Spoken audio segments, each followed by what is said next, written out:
I got a 380 on each ankle, 38 on my right, 25 on my left, chopper in the trunk, Glock in my belt. I'm on it.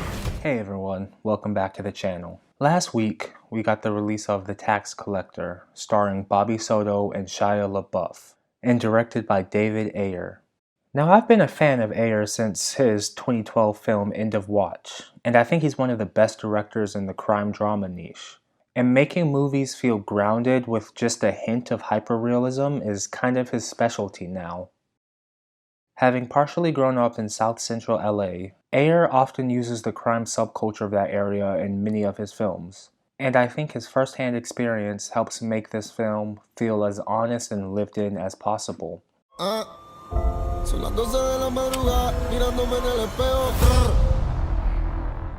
I was super excited when the trailer for this movie originally dropped only a month ago.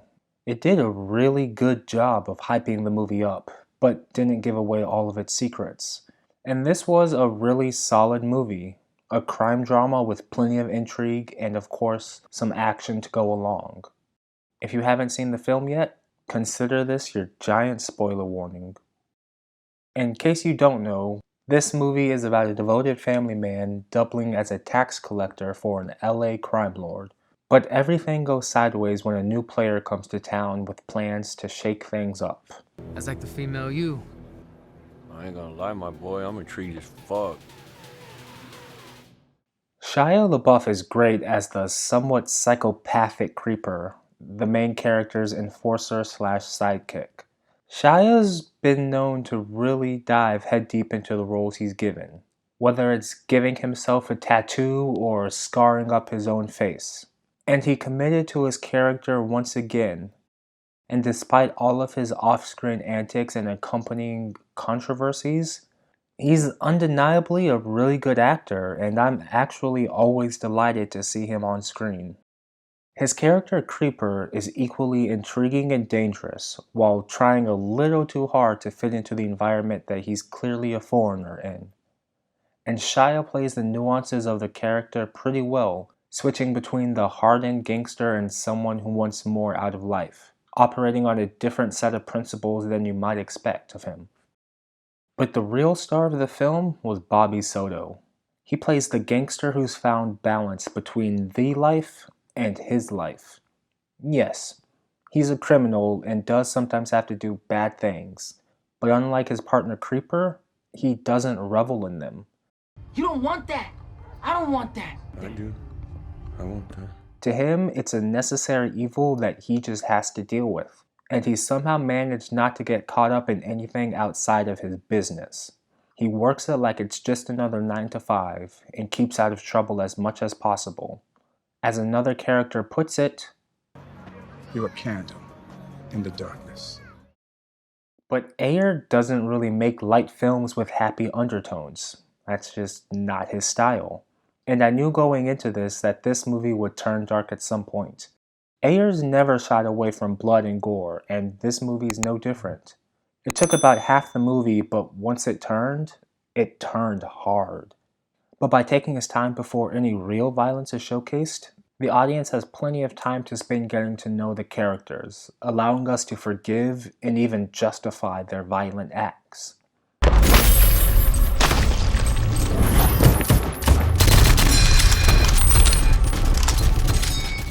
But one of the biggest things I felt was missing from this movie was a more fleshed out antagonist. I just don't understand this one's reasonings.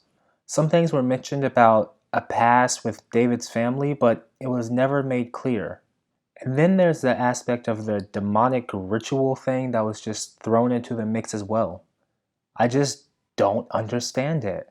It just didn't really seem to play any significant part in the movie, other than to make the bad guy really, really unlikable. I don't know, the whole element just confused me. There were just so many things about the character that honestly just didn't make sense to me, and kept pulling me out of the movie whenever he was on screen. The revelation at the end helped clear some of his confusion up, but just a bit, and it introduced even more in other areas. It played on a knowledge gap that I wish was explored more throughout the movie. Being able to see and know the past of some of these characters would have gone a long way in understanding them and endearing the audience to them in this movie. Like, how did a white boy in the hood grow up to be someone like Creeper? Or how did David's family become crime bosses? Or why does he know sign language? The movie showed us characters with lives full of experiences and interesting stories, but told us none of them. The story started with our characters at the top of their game without telling us how they got there. And with so much of the story seemingly concerned about their past, the audience just knows nothing about it. And this movie ends just as abruptly as it started. There's no closure or reconciliation, there's no mourning, no healing, no resolution. The story is just over. Altogether, this is a decent movie with good elements that unfortunately just couldn't come together to make it an excellent movie. The scenes jumped around a bit and the editing could have been crisper. I've already mentioned my issues with the antagonist, and I do think the plot had a lot more potential that the movie could have used, but just wasn't addressed. After the initial release of the trailer, David Ayer caught a lot of heat over the casting of Shia and his apparent role in the movie, but Ayer defended his actions and reasonings behind them. And after watching the movie, I think people were too quick to jump to conclusions. I'm not going to get into that debate, but I will say that I understand Ayer's point of view, as he himself was an outsider in mostly minority communities. This movie really did feel like a David Ayer movie. He has a style of filmmaking that often leaves viewers divided in their opinions. You either love it or you hate it, and I'm sure this movie will be just as polarizing. Let me know what you guys think of The Tax Collector in the comments below. Thank you guys for watching, and as always, have a good day, and don't forget to watch a great movie. Bye. Guys look like a couple of monsters. Going to hell, man. Yeah, but I'm at peace with that. Son las 12 de la madrugada, mirándome en el espejo.